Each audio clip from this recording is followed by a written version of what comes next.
Hey everyone, welcome back to another episode of Venturing Abroad. We're so happy you're spending a little bit of time with us today. My name is Erica. I'm part of the communications team here at Daphne, and I am joined by my wonderful co-host Kyung, one of our venture partners. Kyung, how are you doing today? Doing great. Very excited to be in this episode together with my beloved Monika. Me too. Today, as Kyung said, we have the pleasure of welcoming a household name in fintech, Monika Liikamaa. Monika is the co-founder and co-CEO of Enfuce, the leading global card issuer and payment processor.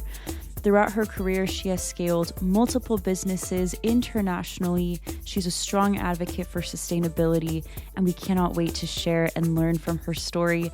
Monika, thank you so much for being here today, and welcome to Venturing Abroad. How are you doing this morning? Thank you so much for having me. I'm doing great. I think it's finally starting to become a bit of a summer also here in Finland, so excited for that as well. And again, looking forward to participating and sharing whatever learnings I have for anyone's benefit. So thank you for having me. Of course. Thank you so much for being here. I want to start off by taking it back to the beginning of your journey. You're Swedish, you grew up on the border of Finland. Can you tell us a little bit about your journey? What, drew you to entrepreneurship? What drew you to fintech specifically? I think that's I'm going to try to make it short. I'm actually Finnish, born in Sweden. So I actually have dual nationality, but I identify very much as a Finn. And I've been living in Finland since 1996. So pretty long already.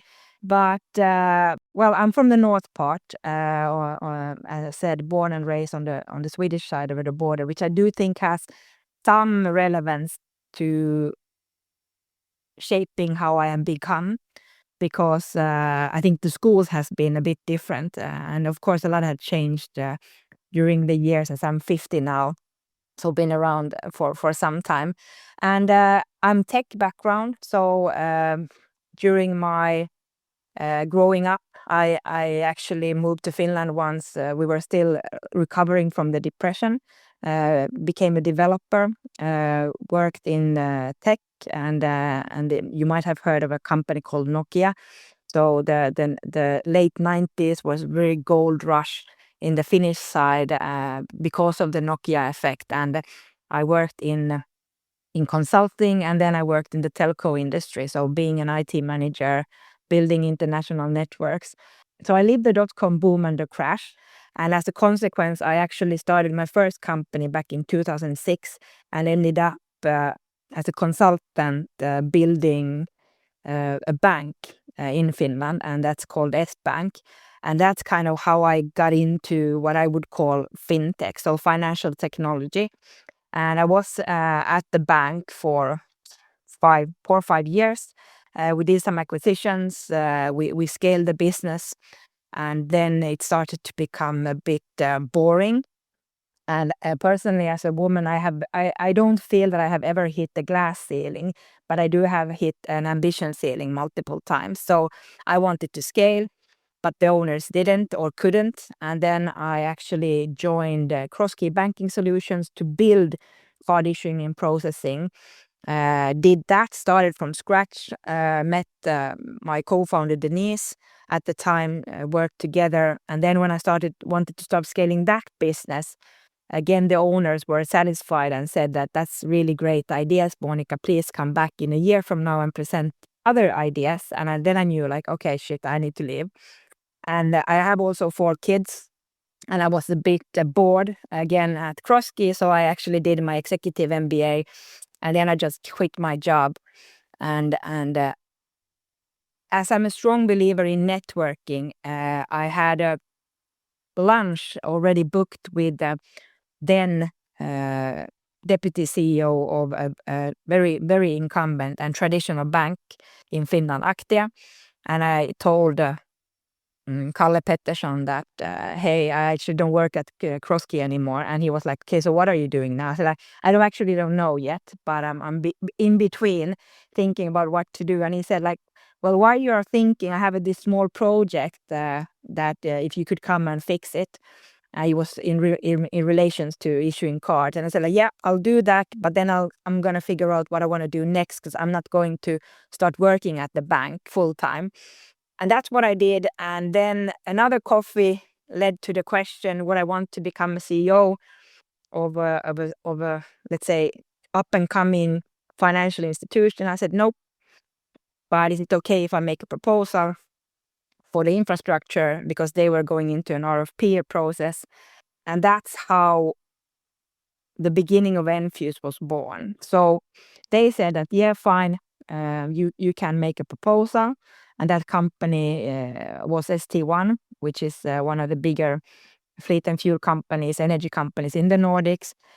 And then I called my to-be co-founder, my former colleague Denise, and I asked her simply, should we? And she was slightly bored as well. So she said yes. And then she asked what? And I was like, shouldn't we just build a company that does things better, faster, and globally scalable? And that's what we've been doing now the past 9 years. And I actually, looking back, I always believe that a career is something that happens whether you like it or not. So looking back at my career, I'm a builder, definitely. And it takes me on average 4 to 5 years from when I start until I'm done, until the ambition ceiling hits. But now with Enfuce, 9 years in, and we're only getting started, because globally scalable and number one, it takes a bit of time to build that, but I think we are pretty well on the way. And would you say, Monika, looking back at all of this, that your entrepreneurial stint started a few years too late?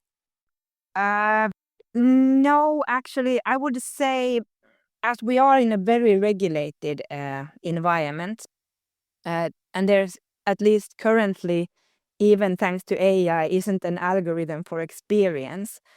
I do think that one of the reasons why we've been successful, even though we haven't grown as much the first years of our life as maybe some of our competitors, now we are starting to grow because trust takes time, and we've been very, very, how should I, selective with the types of customers we onboard, because we have this thing called integrity. And then also from my side, I want to build a legacy. So I want to build a company I can be proud of. And I don't think I would have had all the contacts and knowledge to take me to where we are unless I had lived the life I had. So if I just look back, being a developer, I understand code, I understand architecture, I understand infrastructure. Being in the telco industry, building data centers, and I was an international network planner, understanding how the networks with data actually are built out, helped me also. And when we then decided to go public cloud as the first one in the world issuing money in public cloud back in 2016, I knew how to talk and present and understand the requirement of the supervisory authority. And hence, we were able to get the piece of paper that now is called the financial addendum that unlocks banks and financial institutions to run in cloud. So I don't think that we would have failed without my background, and we would probably have made much more money by now.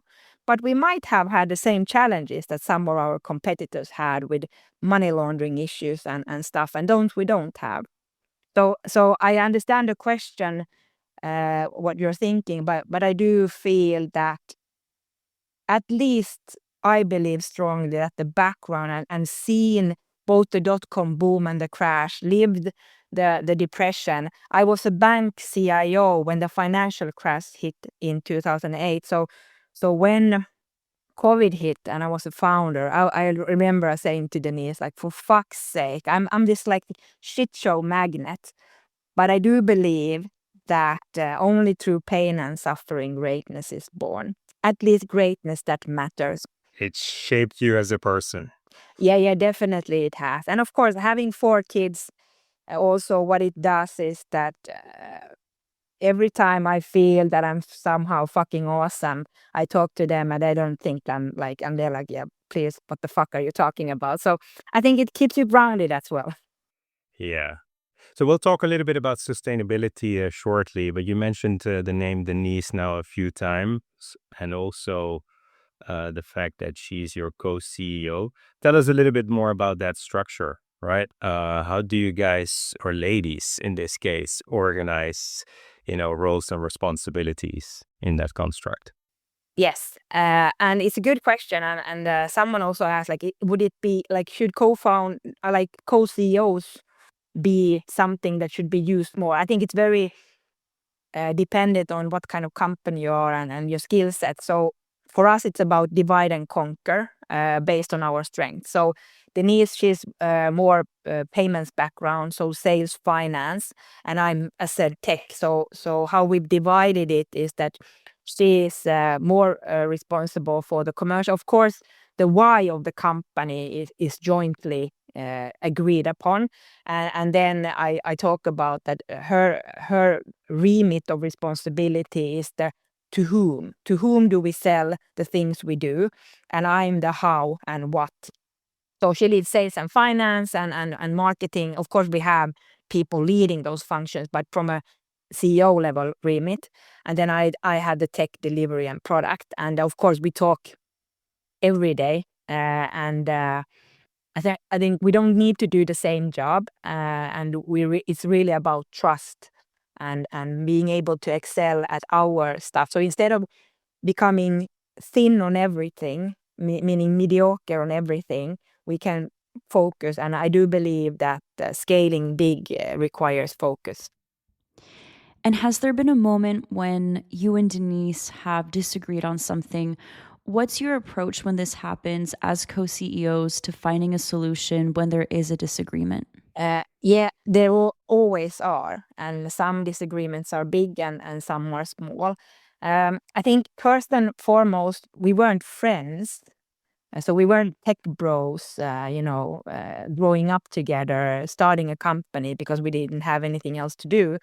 So for us, it's always been that whatever we will do, we will always do it what's best for the company. So we talk a lot about what is best for Enfuce, which means that in the end of the day, we need to find a way forward, and not moving forward is not an option. So what that means is that sometimes we have short disagreement and aligned, and sometimes we have bigger disagreement until we are aligned. But both know that alignment is necessary. It's not fun all the time, and it's not easy. So I think this whole talking about things as they are, I do think that's also a little bit in the culture. Like, Finns are very direct. Like, there's not a lot of bullshit and please and thank you. Like, I've been together with my husband for 31 years now, and there's this saying in Finnish that I told you I love you, I would tell you if it changes, which means that, the trust is there until it's not, but it's our job to find a way that it's good for the company. So it's not sunshine roses, but I always say that the only pain I want in my life is champagne, but I do get a lot of other stuff as well. But alignment is necessary, otherwise you're going to fuck it up, and that's not an option. Absolutely. And I know part of your core strategy is being very consumer centric. Can you share with us your approach when you're scaling internationally to really understanding the different customers in the different countries that you're looking to scale to? It's hard, but like culture, it's strategy for breakfast, I think is what Peter Drucker said. And I don't think when I did my executive MBA, I was like, yeah, what a cool, phrase. But it does. Like, if you don't, like, as an example, we've been positively surprised. I was almost going to use the word shocked about how we were able to start succeeding in France, because we're Finns, and culturally French don't buy anything else but French, until they actually buy quality and trust before they buy local. And once you realize that, we actually found, so working with players like Swile and MemoBank and other players now in France, I think that's a good example. And that's the same with the Germans. It's a painful exercise to open the market. So it's not about hiring people that are local for the language. That might help. We tried that as well. But I think the biggest success has been in understanding what are the values and what is the value that we can bring. And the only way to understand is to understand the customer. So if we don't understand what we bring to the customer, then we won't succeed. So I think that customer centricity is about understanding our customers' success. We always said, like, we start with what does success look like and what are the tools that we can bring. Because in the end of the day, we are a tool, we are a capability, but we will do probably a lot of the technical heavy lifting. But in the end of the day, our customers needs to succeed. And as such, it's our job to understand their business very well. And I think that's been a much more successful way of working. So solution consultant. So if we look at our sales organization, the people really need to understand what we're doing, meaning like what are our unique selling points, and of course also the verticals we want to win in. What does that look like? What does success look? What are the challenges happening there? So it's much more strategic consultant type of value-based selling than just, maybe standard subscription-based SaaS. That's not what we do. Good stuff. Hey, you already alluded to the fact that Enfuce has a connection to Swile and MemoBank, two of Daphne's portfolio companies. How did those partnership come about? And tell us a little bit more about what you're doing for these companies. Yes, so it all started actually with MemoBank and Jean Daniel. So we had been trying to enter the French market earlier, but not very successful. And of course, I'm really bad at when did we sign what, as I barely remember what happened yesterday. But when we were discussing, or like we had been discussing with a lot of different VCs also over the time, and then you start building this network and connecting with people. And I think the good stuff is, like, in general, when you talk with great people, they will remember you, and then, something leads to something leads to something. So one of MemoBank's, I think, investors had been talking with them, and they were looking to choose a card issuer processor, and they were pretty long into their, who should we choose and what do we need. And then for whatever reason, this person had told Jean Daniel, but have you heard about Enfuce? And he had never heard about it. He said, but you should probably talk to them. And that's how we started. And I think with us, also Jean Daniel is a successful, like, founder from before as well. So he knew what he needed, and he knew that he needed to have someone that he can, build this together. And so I think that was a good value connection. And as such, we started with MemoBank. And as we didn't suck, and they succeeded, then came the next French and the next, so that's quality. And then somewhere along the line, Swile reached out, and they were also doing a big, I don't know if you can call like RFP, but looking to start, scaling a bit harder and bigger and getting better tech. And they had very specific technical requirements that were very complex. And in the end of the day, we were the only one that could actually fulfill those technical requirements, where you can put multiple applications on one card in that chip profile.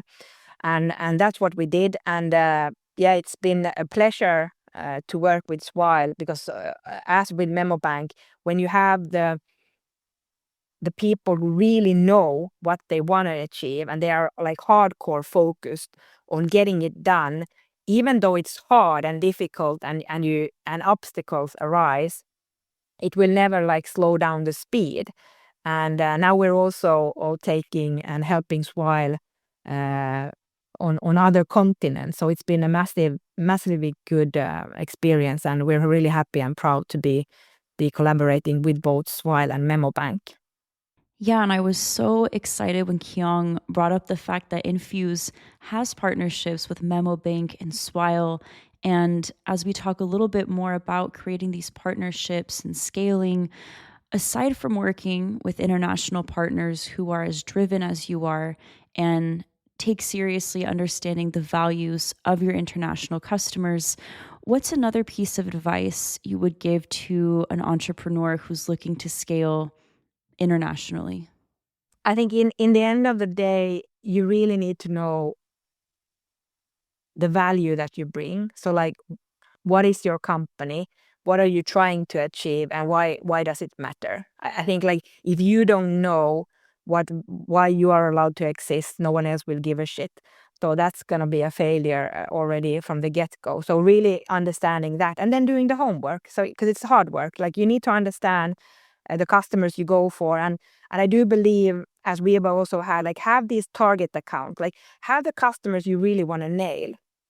Like even though they might feel like, no, well, when are we ever going to nail it? But like we have these like big incumbents. We understand that they are going to be painful. And now when we start having those as customers as well, the pain is not the tech. It's just that it's always going to be people that are going to be the biggest challenge. And also the bigger the corporation you are working with, the more it's going to be that people there can't be part of the whole journey of choosing you, which means that I've always said to my people that when we have a big counterparty, like a really big, a bit maybe, I don't want to use the word legacy, but let's say legacy player, you need to understand that the hierarchy is different, meaning like when they start looking to buy something or doing something, it's very different people who do that work. Then the people that are in the project aren't often the people who are part of choosing you. So you need to convince them that you're a good fit. And then the third people are the ones that's going to live with you when you're in production. And that's not the same people as in the project. So in these big corporates where we get those big clients, it's triple the amount of work.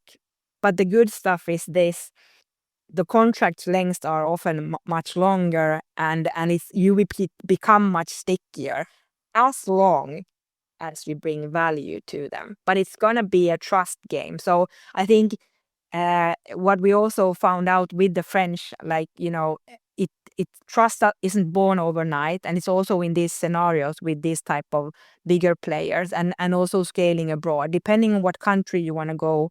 Remember, already in Europe, we have like 30 plus countries, which means we have 30 plus languages, we have 30 plus culture backgrounds, etc., etc. So do your homework. Yes.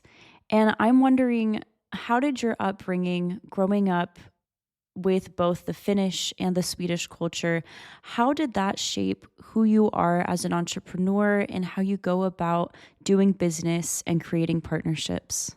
A good question. I've thought a little bit, not a lot, but I actually thought a little bit about that. Like again, being dual citizens in the safest countries in the world with the let's say best equality has probably shaped me in a way that I'm a strong believer that this is the safest place to become an entrepreneur, which means that there are no excuses.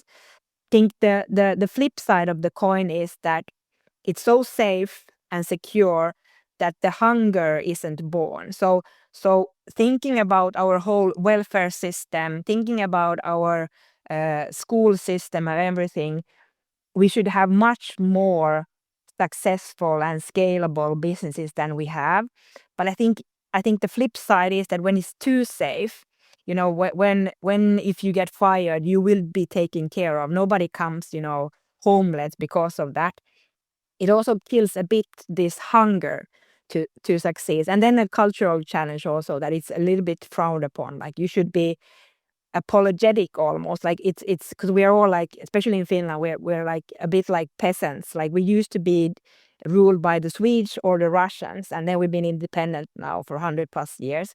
But there's something in the culture still. But in the end of the day, when we come together, you really can get stuff done. And I do think that being bi, like I have, like I'm Swedish because I identified as a Swede probably the first 25 years of my life, until I realized, like, yeah, I'm not typical Swedish, even though I might look a bit Swedish. But then realizing that this no bullshit type of thing, that's much more me. So I don't enjoy a lot just talking. I'm very prone to action. I don't think that that's as much a cultural thing, but I have never felt that I can't do stuff because of something else.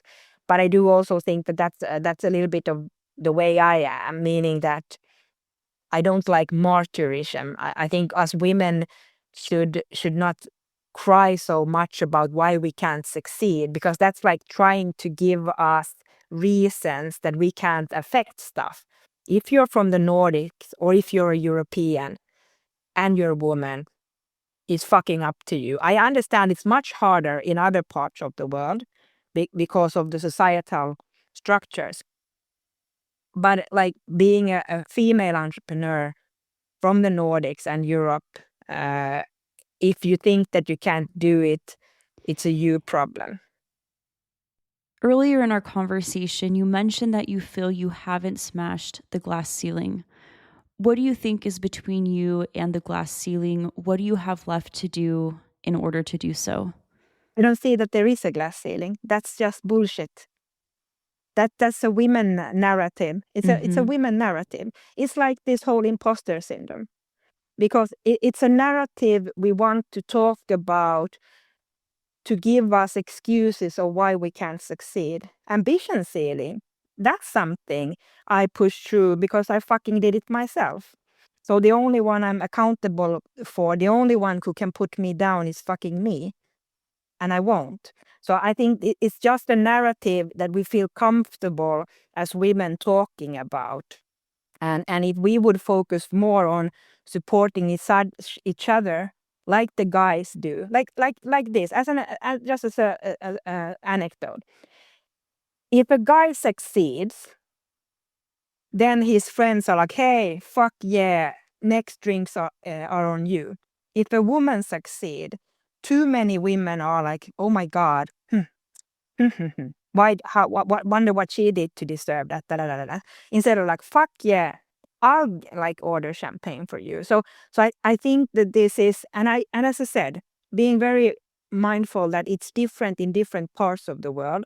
But as a European person, women, let's stop talking about glass ceilings, and let's stop talking about imposter syndromes, because talking about them in the way we do now makes them true, because it becomes a blocker.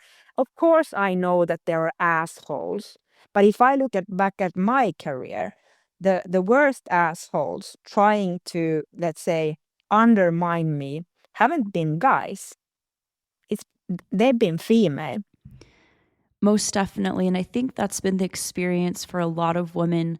You know, just yesterday, I had this conversation with a friend about struggling and dealing with imposter syndrome, and also the kind of competition that we women create amongst ourselves. You're absolutely right. We need to drop it. We need to instead celebrate, encourage each other, and keep things moving forward. And from that, Kyung, you mentioned sustainability earlier in our conversation. Can you lead us into that discussion? Yeah, sure. So, Monica, we in all the conversations that we had, and whatever you read publicly about you and Enfuce, you very much advocate sustainability. I think even in the product features of Enfuce, right? There's this carbon counter. Tell me a little bit more about where this drive comes from, and I think you also have this initiative called "Everyone Should Give a Damn." Maybe you can speak to that as well. Again, it comes from the need to build a company that makes the world a better place. So again, with Denise together, just the two of us, we have 6 children, and we do understand the problems very much of the world.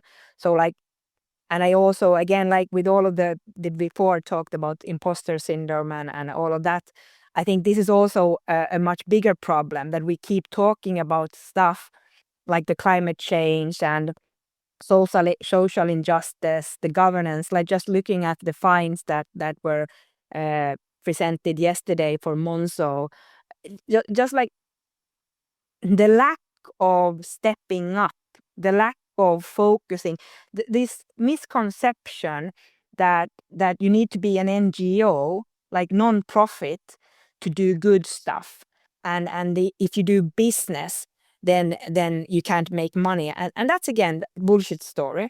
So when we started, like again as Finns and ex-bankers, the whole compliance stuff comes it's in our DNA. We believe in that the people, tech, and process, the holy trinity, is what makes us strong as a company.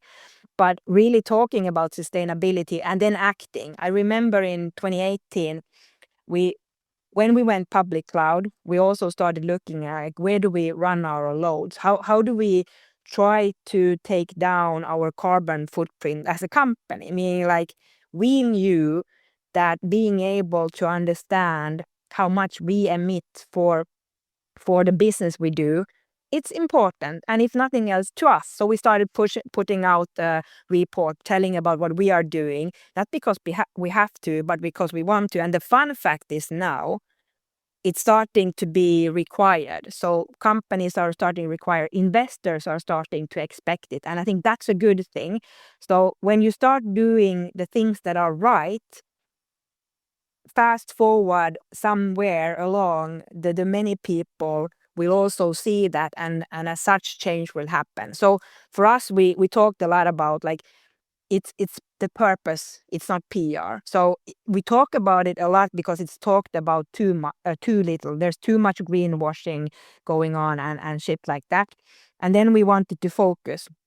So in the early days, we focused on the environmental aspects, like building the carbon footprint calculator, calculating our own emissions, doing plans on how to reduce, etc., demanding that AWS gives out the right calculations, because in the early days they didn't have it, and they were like, no, but we were not going to give that out. It's okay, if you don't give it out, we're going to fucking calculate it based on the stuff we know. And then they're like, no, okay, no, but we need it to be right. So yeah, but then the more data you give, the more right it will be. And today, of course, we've been part of working closely with AWS for a long time. So we have a really good relationship. So we were like, okay, we are pretty well on our way with the environment in the ESG saga.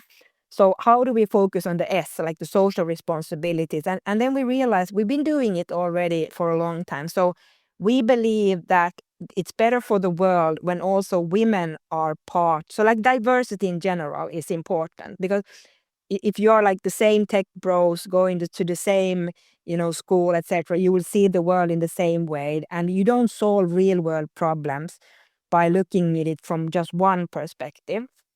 So we started doing a lot with really helping young children, and especially girls, stay focused on math, because the world is mathematics, and especially now with AI, like critical thinking, logic, mathematics is important. So already, I think it's 2017, we started sponsoring and being active in school projects where young children, and especially girls, are helped to stay on the tech, coding, robotics, etc. Because we've unfortunately seen, and I think this comes a lot with again, as women needing to look in the mirror. But if you think about, like, from the age of 12 and upwards, up until that age, children are pretty equal. And then, teenage hormones stuff starts to diverge, which means that, males become more muscular and so forth. But then also, I don't know why, girls tend to stop being interested in math, and they stop doing more like makeup, social media, and stuff like that. So it's been really important for us to have this whole notion of, and you can do that, and you can do this. So that's been really important. And then we scale it even more to, we do a lot of mentoring for young entrepreneurs, etc. Just trying to get people to understand, and women in particular, that you can do whatever you want. You can become whatever you want, but it's going to take hard work, and don't be an asshole. It's kind of the whole ethos on that. And then on the governance side, of course, how can we do more with all the knowledge we have in the payment industry? So, for example, we don't do crypto, we don't do adult entertainment, we don't do that kind of programs where the risk of money laundering, human trafficking, terrorist financing are high. And we help in different programs throughout Europe to issue relief funds to refugees and so forth. And then in the end, of course, we do process for banks and big players and mobility.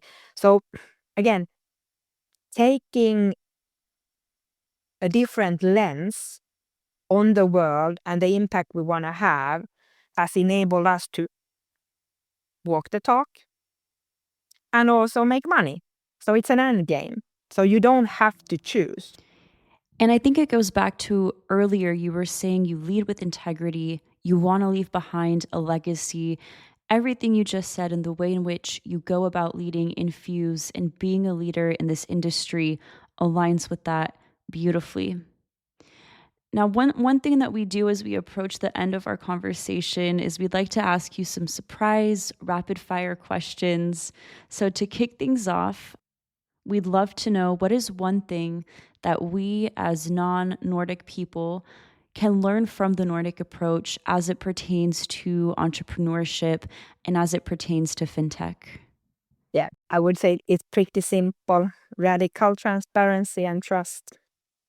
So like we are very direct, and we believe in empowering people.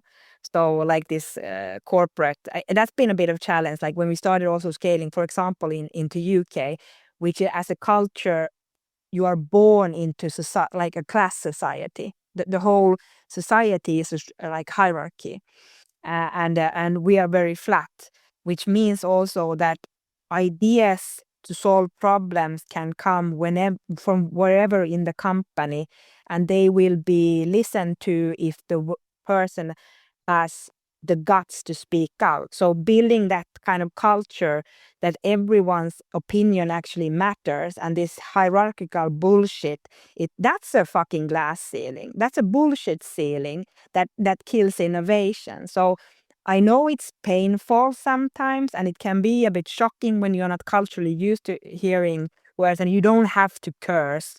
I always blame my bad English for it. I do curse a lot in Finnish and Swedish as well, but but anyhow, I think it's the I've radical forgiven you for transparency. this already Yes, a and while back.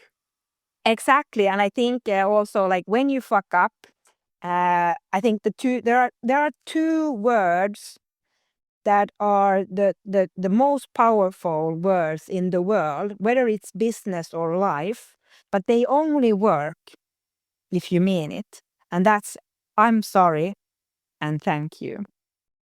Specifically when it comes to female entrepreneurship, we just talked about the glass ceiling being, elusive, obviously. But what would you tell those female listeners that are considering to become entrepreneurs? Just start. You don't have to be perfect. This whole notion of also us women and this whole idea that you have to be perfect before you can start. For fuck's sake, you can't become perfect unless you start. So it's all about a learning curve, and I also tell to myself that when I fuck up, I need to forgive me first before I ask for forgiveness, and then ask for advice or help, and you shall have it. Because in the end of the day, good people want to help others to succeed, but don't be afraid of asking. Because and in the end of the day, what's the worst thing that can happen if you ask for advice or help? You will get a no. Hey, nobody fucking died of a no. Here, Absolutely. here. And one last question. If you could fika with anyone in the world, past or present, who would it be and why? You mean fika, the Swedish, like take a coffee and a Yes, cinnamon bun? yes. Yeah, that's so Swedish. I would probably take with Eleanor Roosevelt Oh, I love that.